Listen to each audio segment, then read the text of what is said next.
Thank you young people. Terima kasih kepada anak-anak muda kita yang membawakan lagu yang begitu merdu. Dan bacaan Alkitab yaitu scripture reading yang terdapat di Joshua 14 verse 8. Nevertheless, my brethren who went up with me make the heart of the people melt, but I wholly follow it, the Lord my God. Bahasa Indonesianya, sedang saudara-saudaraku yang bersama-sama pergi ke sana dengan aku, membuat tawar hati bangsa itu, aku tetap mengikuti Tuhan Allahku dengan sepenuh hati.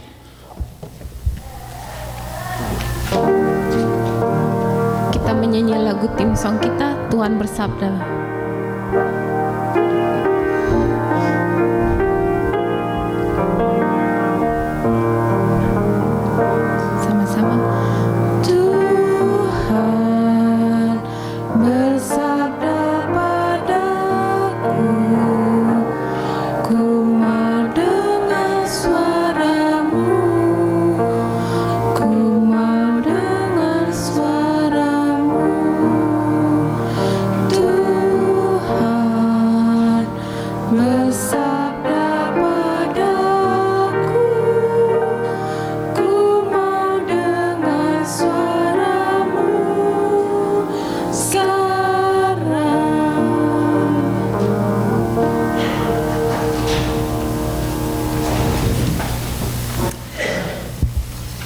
I would like to take a few minutes just to introduce our speaker this Sabbath day.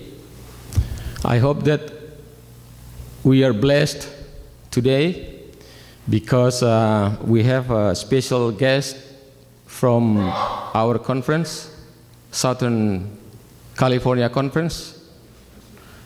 That's right, Southeastern California Conference. And he is Pastor Jonathan Park, and he is now as a Vice President for the Asian Pacific in this conference, right? And I say to him that probably he's been working for 2 years as a vice president, and I said to him that probably in the next period you'll be gonna president.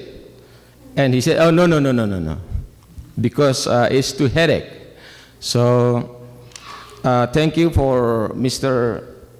Park that you are here to give a sermon to us. May God will bless you and also the family in your job, in your work in this conference. And we'll give you time from now.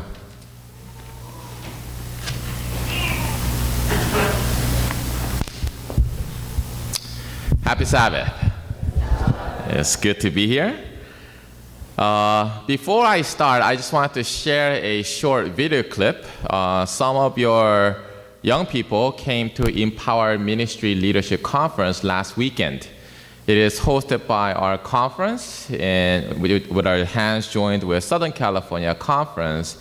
And we had about 400 young people attended for leadership conference. I'd just like to show you a short clip and then we'll continue. Is the video ready? I'm happy to be here. It's good to see all of you. I did an experiment when I was pastoring at Spencerville. That's before I was at Loma Linda. I was at Spencerville, Maryland. And I asked them, there's one easy way where a congregation could make pastor preach a better sermon. Any of you know? You always think, I have to admit, not all pastor's sermon is, should I say, not boring. Bad English there. But they're not all attentive, I should say. I don't want to use the word entertained. So attentive. And so I said there's a one way where, aside from pastors preparing for sermon, the congregation, every one of you, could make a sermon better sermon. Any of you know what that may be? Any of you? Huh? What was it again? Laughing. Amen. When a pastor sees congregation responding and smiling, amazingly, pastors, we get to speak, we speak better. And there's interaction between congregation and pastors. So I hope that you'll help me out. I'd like to share with you a pastor that I know. Perhaps some of you may have read his book. His name is Tony Campolo. Any of you heard his name? Okay, he's a sociologist, a professor at he's one of the university at Pennsylvania. He's also a pastor. He's a world-renowned pastor, very, very famous. I heard him speak several times, read most of his book. He's one of my favorite pastor. One day he said his home is at Philadelphia, but somewhere east of Pennsylvania. He was asked to speak at this Methodist church. So he went to the church, and before he speak, you know how before pastors preach, they go to a room and elders gather together and pray for pastor. Usually, one person prays for the whole worship service. But this particular time, they asked Pastor Campolo to kneel in the center, and there was about 4 or 5 elders surrounding him, and they all put their hands on his head. He has bald head. He put his hands on his head and start praying. First elder prayed, and then the second elder prayed, and then the third elder prayed. And Pastor Campolo is going, boy, they're praying church. And finally, the last elder put his hand on his head. By now, he's all sweating.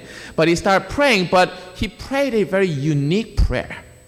Instead of praying for pastor, instead of praying for worship, he started praying for this Charlie Stoveface. And have you heard the story? Basically, he's saying, dear God, please be with Charlie Stoveface. He walked out of his family this morning. You know where he lives, oh Lord.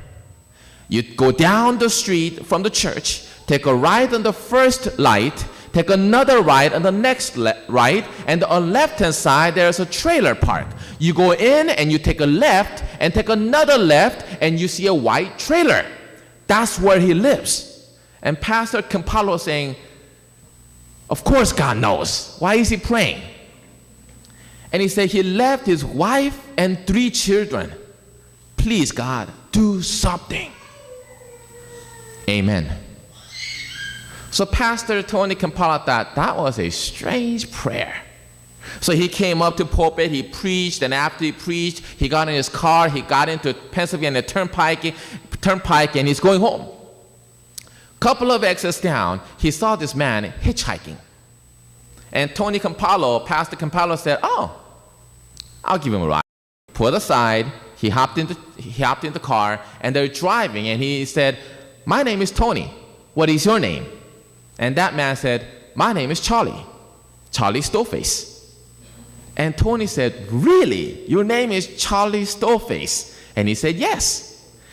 Pastor Campolo got off the exit, made a U-turn, got on back on the freeway, going back toward the church. And this man said, sir, I'm going toward Philadelphia, but you're making a U-turn. He said, just sit down. And I was like, okay. Got off the exit of the street, passed the church, took a right on the first signal, took a right on another signal, and took a left, and trailer park, went in, took another left, and stopped right in front of a white trailer, which was his home. So Charlie was now scared. He's like, how did you know where I live? And Pastor Campolo said, God told me, get off.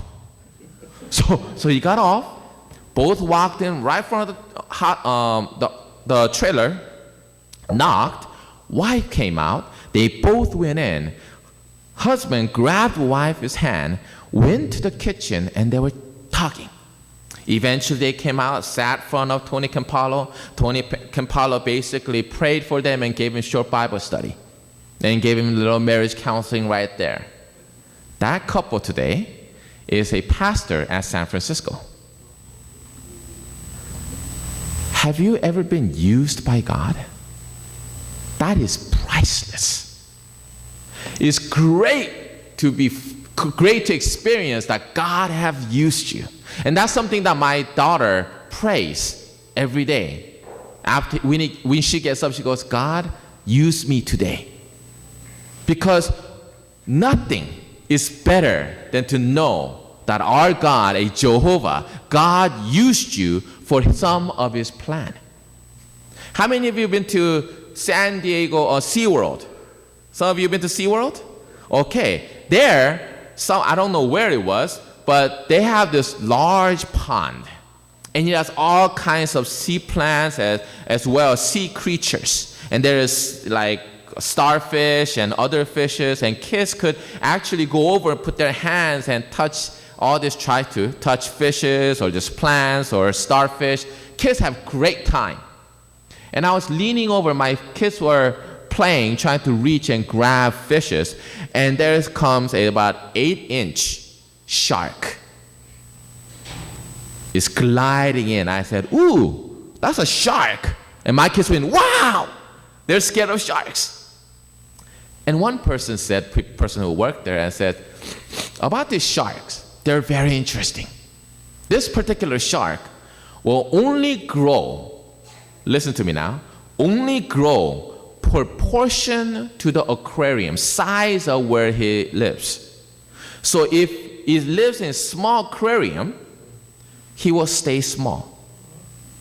And this particular, he will only grow up to 8 inches and no more. But you pick up that same shark, put it in the Pacific Ocean, it grows to 8 feet shark. Isn't that amazing? So my question to you, are you an 8-inch Christian, or are you an 8 feet Christian? Is your concept of church so small that you remain as 8-inch Christian? Or is your concept of church so large that you become a giant fish for God? That all depends on your perspective of what ministry is, what church is, how you can be used by God. Today, I'd like to share with you the story of that is based on Joshua 14. 45 years ago, before Joshua chapter 14 took place, as you know, Moses brought Israelites out of Egypt. They were on their way to promised land, Canaan. So eventually they came in front of Canaan, in front of Jericho, and what happened? They sent 12 spies, but they all came back, and they were sharing great things about this land where the grapes are huge, like the size of watermelon, and they were saying it's flowing milk and honey. Actually, it really wasn't flowing milk and honey. It just represent that it had green grass, and there were lots of plants, lots of food. And then they said, but they were giants. We are like a grasshopper compared to those giants. There's no way we could win the battle. And yet Joshua and Caleb says, no, you don't understand. Yes, giants live there. But guess what? We have a giant killing God. We can and we should go and conquer the land. But instead, people decide to listen to those 10 other spies. So the story goes where they wander in the desert for 40 years. And finally, after 40 years, new generation of Israelites came, and they are now in front of Jericho, and they conquered Jericho. This time, they didn't turn around. This time, they trusted God. They conquered, and it's been 5 years they were in a battle in Canaan, conquering. And now it came to the point where Joshua divided the land 11 pieces. And Joshua chapter 14 is when Caleb is Joshua's friend. Caleb came to Joshua and said, hey, You remember that what God has promised me? That wherever my feet lays, God will give me that land? Now, it's been 45 years ago. I am 80 years old. May I go conquer the Anakites? And by the way, Anakites were where giants lived. Anakite was a castle, basically, where it's top of the hill. So it's not easy to conquer. Now, this is where I would like us to dive into. Caleb was a dreamer. 85 years old. He was 85 years old. Any of you 85 or older? This is a young church.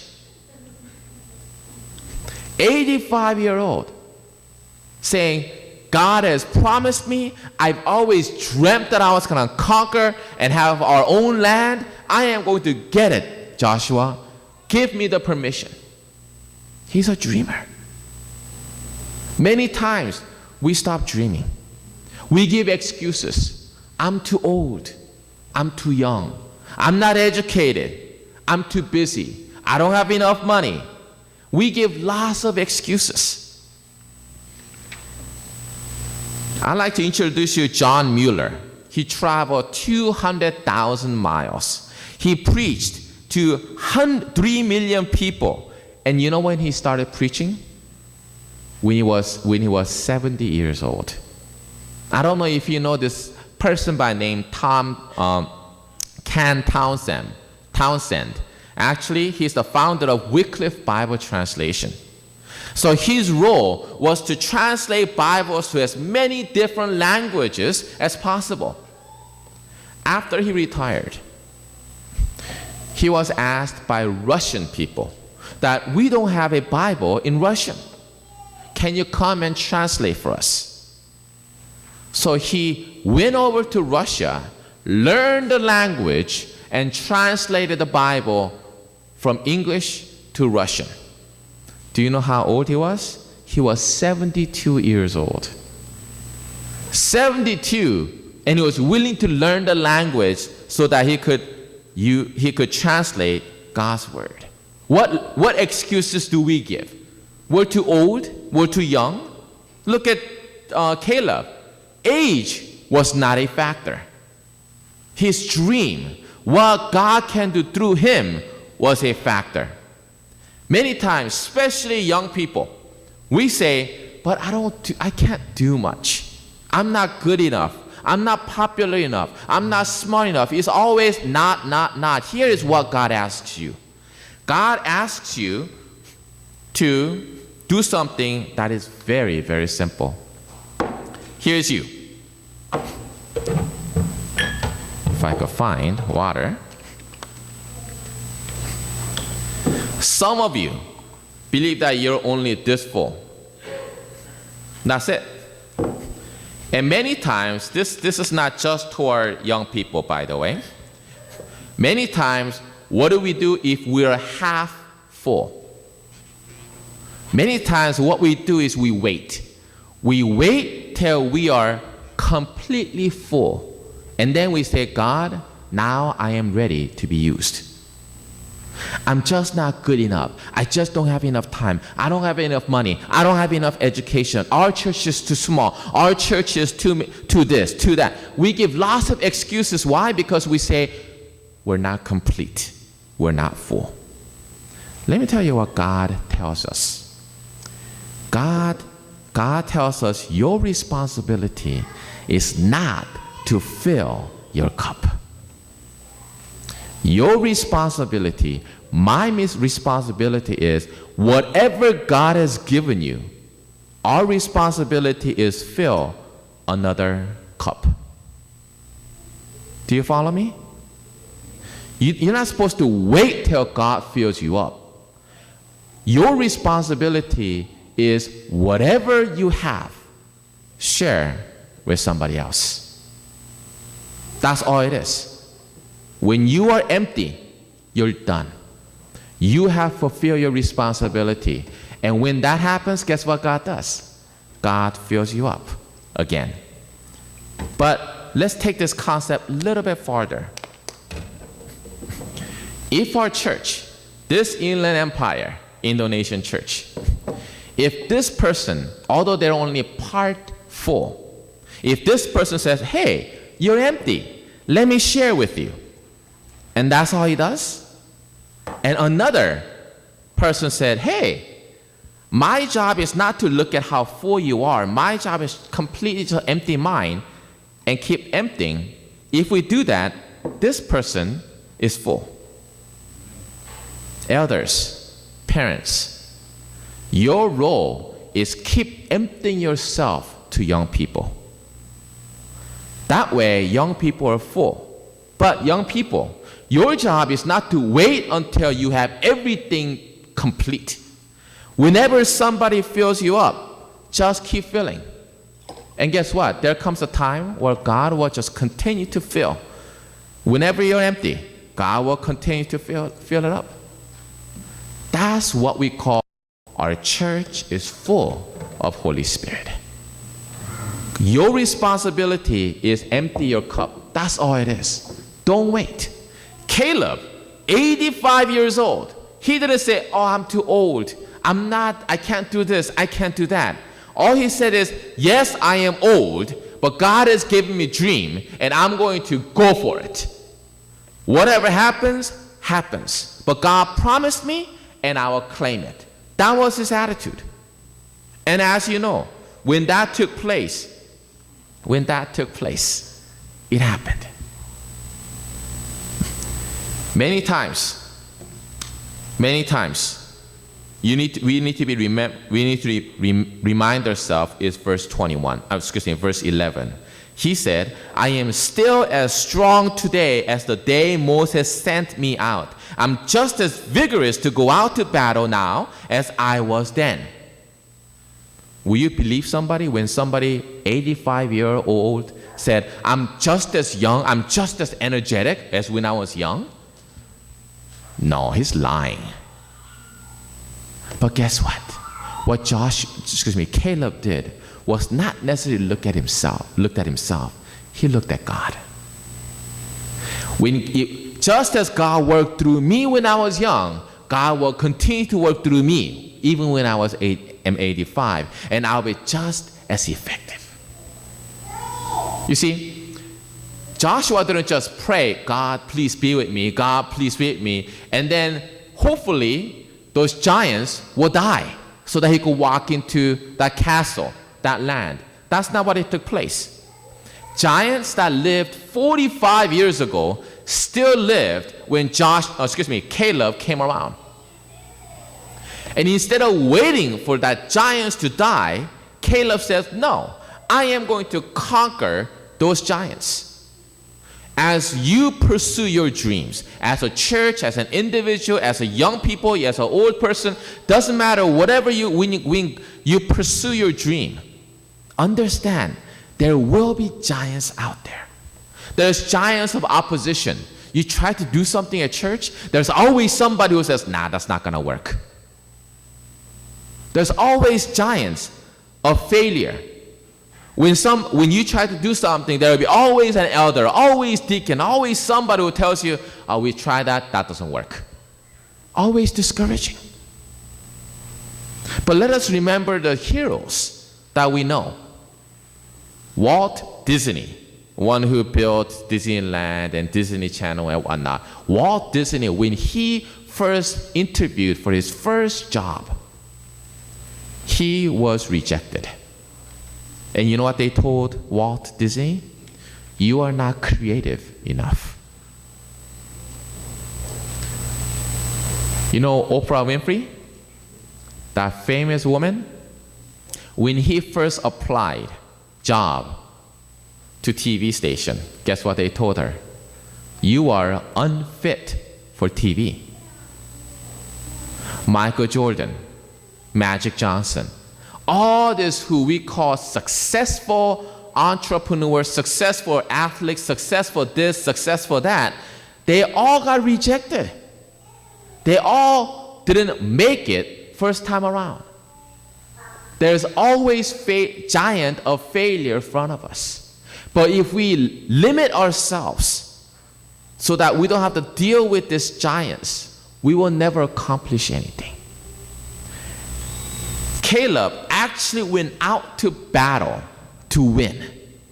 We also need to actually go out and live our Christian lives and face the giants before us. There's giants of discouragement as well. But guess what?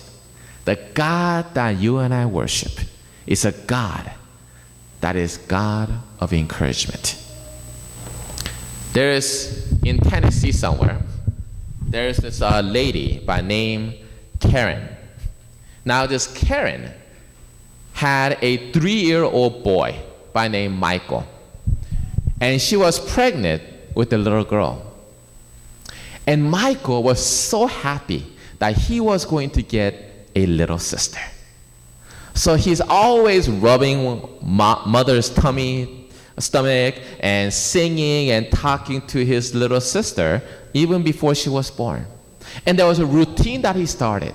Every night before he goes to bed, he would always sing to his little sister in mommy's tummy. You are my sunshine, my only sunshine. You make me happy. And this little boy would just pray. I'll just sing. And then he would go sleep. Everything went well except one day, Karen felt pain. So she was rushed to the hospital. And upon analyzing, the hospital says, you know what?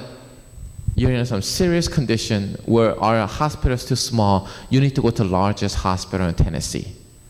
So she quickly got into ambulance and rushed over to the hospital. She was immediately rushed to a surgical room, and she had C-section.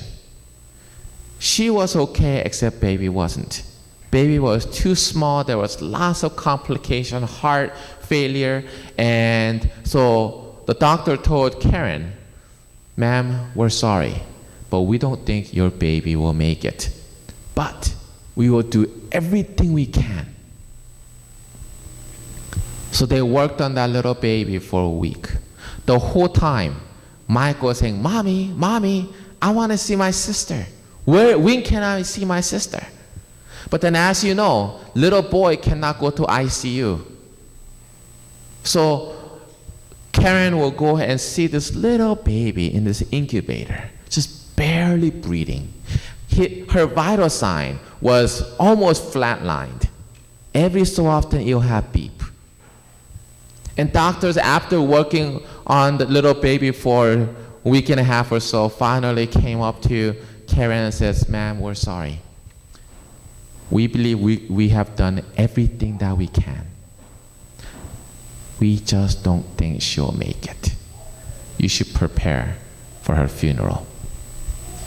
Karen's heart broke. Meanwhile, Michael came up to her again and said, Mommy, I want to sing to my sister.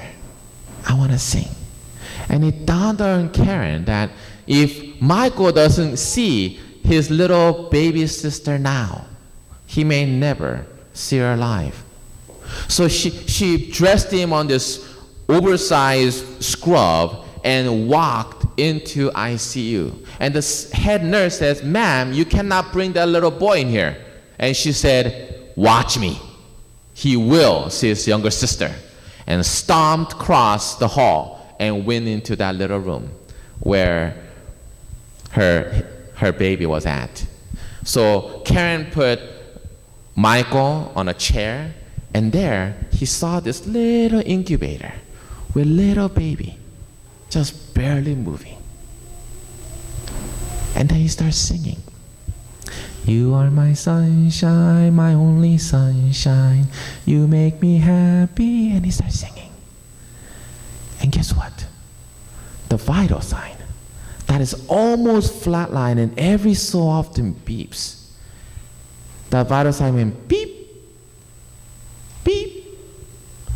And the head nurse that came along said, whoa, hey boy, keep singing. So he kept singing. He kept singing. Now these doctors start coming in because they saw something that normally doesn't happen. In fact, it never happens. This baby's vital signs start climbing up. There's more frequent beat. And the heart rate increased as well to a normal rate. And he must have sang several times. And they wrote an article on Woman's Magazine. On Woman's Magazine, here's what Karen said. Karen said, "Never give up on the people you love." The baby went home the very next day, which was medically impossible. They said, "That is incredible." The Brothers' Love, that's the title of the article. The Miracle of Brothers' Love. And she said, never give up on the people you love. Does God love you? If you say yes, God will never give up on you. There's giants of discouragement, there's giants of failure, there's all kinds of giants before you that will prevent you to pursue a dream that God has given you. Whether it's academic dream, whether it's church dream, whatever it is, God has given you the dream. But guess what? Satan made sure there is discouragement. Satan made sure there are giants of different sort. But please remember, as much as there's discouragement in this world, God is a God who will encourage you because God will never give up on you. Don't forget that.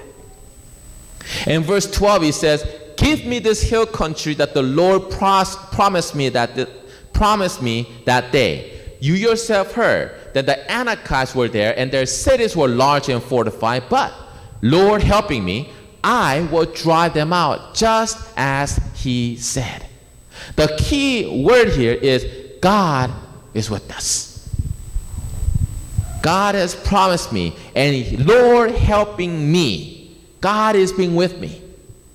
You see, when we pursue God's will, God will be with you.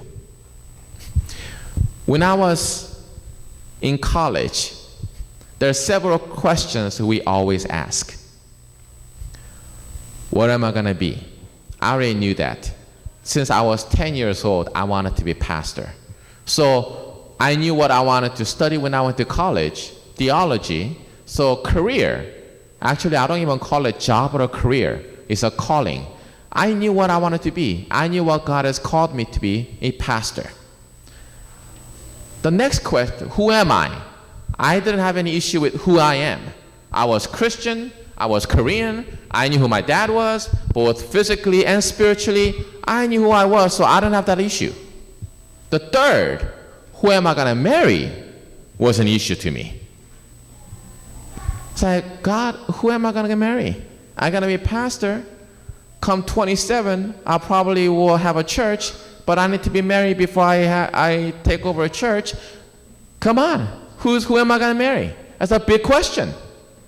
For those of you who are single, I know that is your question. Who am I going to marry? So I asked my cousin, who was a professor at Pacific Union College, theology professor, but he died 2 years ago. We're same age, by the way. He died of pancreatic cancer. But he says, "Jonathan, let me give you this book." And he gave me a book. Oswald Chambers, His Utmost Highest. It's a quotation book. And he opened the book and he shared me this quote. He said, that the author said, "As long as you live under God's principle." Do you hear me? As long as you lived under God's principle, your decision is God's will. If it is not, He will put obstacle before you. Let me repeat that. As long as you live under God's principle, whatever you do is God's will. Whatever decision you make is God's will. If it's not God's will, He will let you know. He will put obstacle before you. And I thought, that is so true. Many times, especially high school students, come to me and goes, Pastor, what college should I go? Should I go to UCLA? Should I go to Berkeley? Should I go to Harvard? Should I go to PUC? In my head, I'm going, I don't know. But they think pastors know everything. And I said, where do you want to go? Oh, I want to go everywhere. And I said, but you only have one body. He said, I know, that's why I came to you.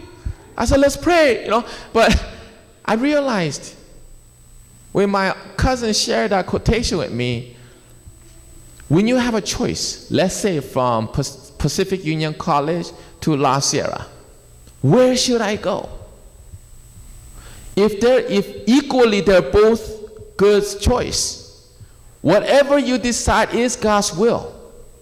Go to that school and do what you need to do. If it's not, God will put obstacles so that you will go to Pacific Union College or La Sierra.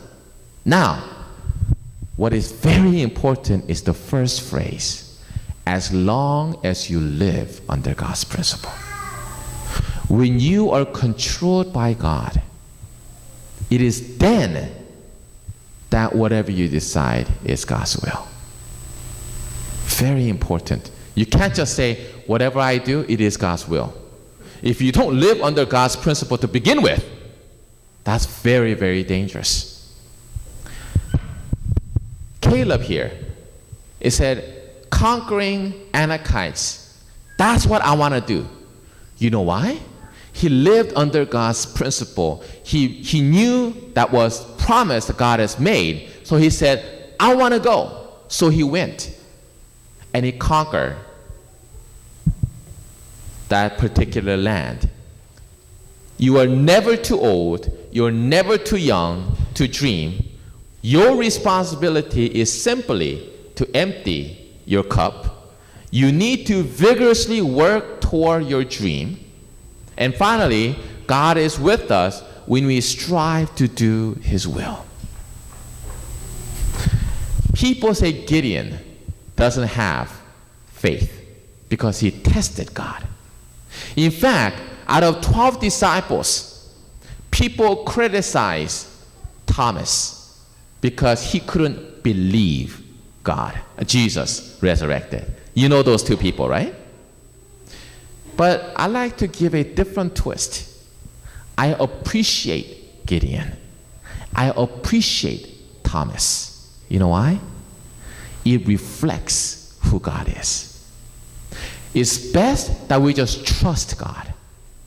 But you and I know there are times where we doubt God. But just because you doubt God, just because you ask questions to God, doesn't mean God said, oh, you are less Christian.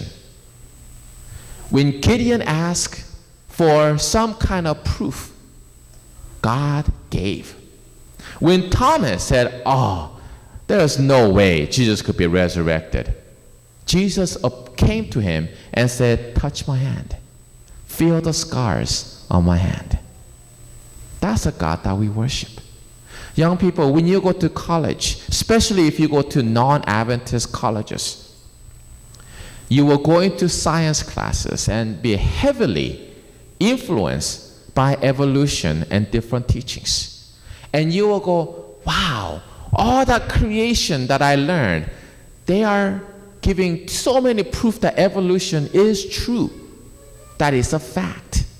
And you get to question. You question Bible. You question some portion of the Bible. You question Christianity. May I be bold to say, just because you have doubt doesn't mean that you have less of faith. Question it. Question it.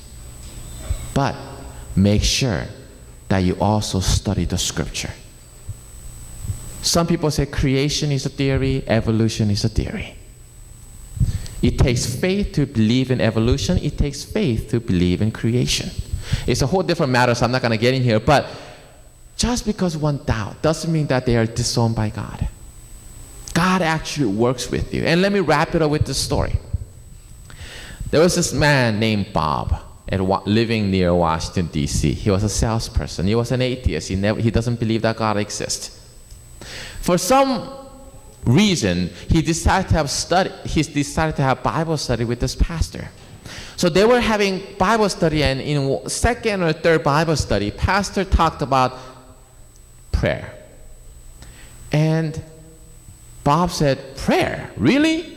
Whatever I pray, God answers my prayer? And the pastor said, yes. And Bob says, no way, I don't believe that.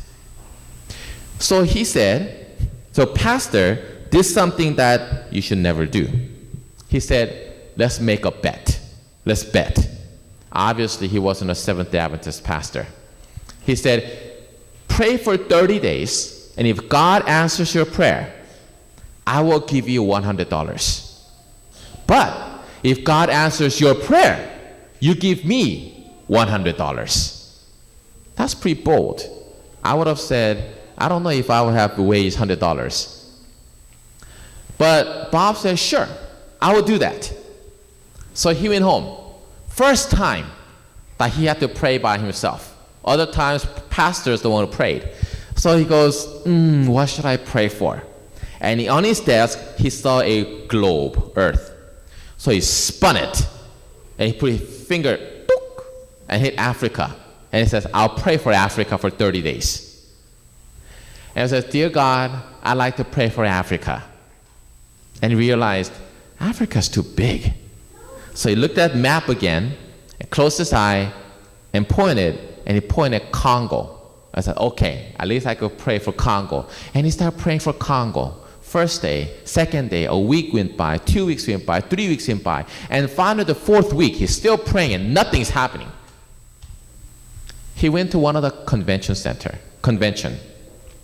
And they went through workshops, and he sat down in lunch, eating with somebody. And you know how you're talking to somebody, and when somebody mentions your name, you only hear your name? He was talking, and all of a sudden he heard Congo. So he turned around, and this lady next to him was just casually talking with some other people, but as he was eavesdropping, he realized that she's from Congo. So he turned around and listened and started asking questions. And this lady finally turned around and goes, sir, it seems that you're awfully interested in Congo. And he says, yes, I am. I'm very interested. So what do you do? And they started talking and found out that this lady was a president of the largest orphanage in Congo. And so finally she asked, Bob, would you like to come and visit? And Bob said, sure. He flew over to Africa from DC, went to Congo, and visited the orphanage. And this president of orphanage said, you know, this orphanage could occupy only about 150 to 200. We have 400 to 500 kids here. And there's so many other orphans out there that are dying because there's no simple medication as aspirin or something simple. That is, there's plenty in America. Too many kids are dying. And Bob's heart broke. When he went out, the orphan, and as he walked around, he saw kids sick and dying left and right because they don't have a simple medication that we could purchase anywhere here in markets. He came back with this burden in his heart, and he started praying, God, you gotta do something. What can you do, God? What can I do? He started praying. And he thought, you know what? Why don't I call pharmaceutical companies? So he started calling this Johnson & Johnson pharmaceutical companies. This is a long time ago. They can't do it anymore. But what pharmaceutical companies did was they started donating hundreds and thousands of dollars worth of past due, expired medication. I called pharmaceutical companies about 5 years ago to take to third world country, but now it's illegal. They can't. If they donate, they have to donate what was not expired. But anyway, he started collecting all these medicines. It's worth more than $1 million worth of medicine. He was so happy. But then another problem came. How was he supposed to transfer more than $1 million worth of medicine to Congo? He's not rich. So he did what he'd been doing. Okay, God, thank you for this. But how are you going to move all this medicine to Congo? And he started praying. And one day he received a call and says, hey, my name is so-and-so. I heard from my company that they donated all this medication and you have no transportation. I also own a transportation company. I'll be willing to move it for you free because you're doing a good work. So they moved it. A couple of months later, the president of that orphan called Bob and says, Bob, because of you, so many kids were benefited by you. We'd like to have a banquet for you. Will you be our guest of honor? And Bob says, sure. So he flew over, went and had a dinner, big banquet. And guess who came to that banquet? President of Congo. So they started talking. And President of Congo says, Bob, thank you for what you have done for my country. I would like to have breakfast in my palace with you. Bob says, sure. Next morning, he went to palace and they were talking, had good breakfast, and the president says, let me show you my palace. So he started showing his palace, and they said, let me show you other places, and personally became a tour guide for Bob, a president of Congo. And one of the places they went was prison. I don't know why, but they went to prison, but it was not a normal prison. They went to a dungeon where there was no sunlight. And he was walking along with president and bodyguards, walking along the middle center aisle of all these prisons, and there was people there, and Bob asked a simple question to the president. What kind of prisoners are they? Why are they in jail? And president said, oh, they didn't vote for me. They're political prisoners. And Bob said, really? That's not cool. That's how Americans talk, right? That's not cool. I don't think they should be imprisoned just because they voted against you. That's all he said. Walked out towards a little more, he came to the United States. A couple of weeks later, his phone rang. Hello? Hello, is this Bob? Yes. What can I do for you? This is State Department. Oh, yes. Did you? And started asking all this question. Did you go to Congo? Yes. When did you go? So and so. Did you meet the president? Yes. What did you say? And finally, Bob says, sir, what is this about? Why are you asking me all these questions? And the man from the State Department said, UN and US has been working for years to persuade the government of Congo to release those prisoners for many years. But Congo would not cooperate. But all of a sudden, a week or two ago, all those prisoners were released. And they couldn't figure out what triggered that. And so they were doing their research, and they finally somehow traced it to Bob, which doesn't make any sense to them. And says, Bob, and they said, Bob, did you say anything to the president?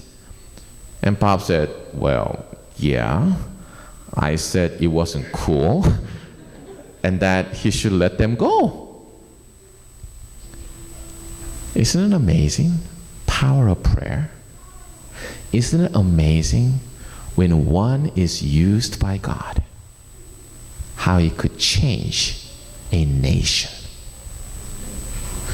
We are no different. Just because, I was going to say all, I'll be safe. Most of you are Indonesians. Do not limit your dream to just Indonesians. First generation, God has called you to minister to fellow Indonesians. Second generation, you have privilege to know hopefully, both languages.